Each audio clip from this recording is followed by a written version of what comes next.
नूह की वंशावली यह है। नूह धर्मी पुरुष और अपने समय के लोगों में खरा था और नूह परमेश्वर ही के साथ साथ चलता रहा। और नूह से सेम और हाम और यपेत नामक 3 पुत्र उत्पन्न हुए। उस समय पृथ्वी परमेश्वर की दृष्टि में बिगड़ गई थी और उपद्रव से भर गई थी। और परमेश्वर ने पृथ्वी पर जो दृष्टि की तो क्या देखा कि वह बिगड़ी हुई है, क्योंकि सब प्राणियों ने पृथ्वी पर अपना चाल चलन बिगाड़ लिया था। तब परमेश्वर ने नूह से कहा, सब प्राणियों के अंत करने का प्रश्न मेरे सामने आ गया है, क्योंकि उनके कारण पृथ्वी उपद्रव से भर गई है।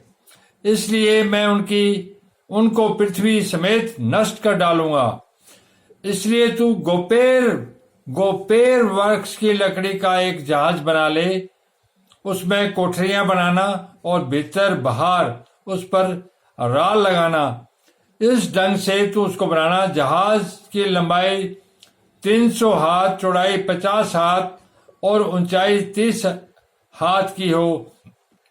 जहाज में एक खिड़की बनाना और उसके एक हाथ ऊपर से इसकी छत बनाना, और जहाज की ओर एक द्वार रखना, और जहाज में पहला, दूसरा, तीसरा खंड बनाना। और सुन, मैं आप पृथ्वी पर जल पर प्रलय करके सब प्राणियों को जिनमें जीवन का प्राण है आकाश के नीचे से नष्ट करने पर हूं।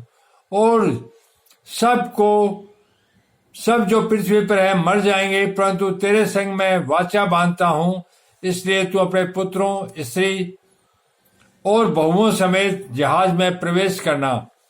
और सब जीवित प्राणियों में से तू एक एक जाति के 2-2 अर्थात एक नर और एक मादा जहाज में ले जाकर अपने साथ जीवित रखना।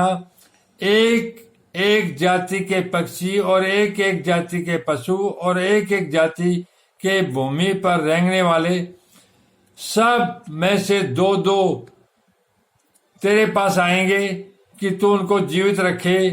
और भांति भांति का भोज्य पदार्थ जो खाया जाता है उनको तू लेकर अपने पास इकट्ठा कर रखना, जो तेरे और उनके भोजन के लिए होगा। परमेश्वर की इस आज्ञा के अनुसार नूह ने किया।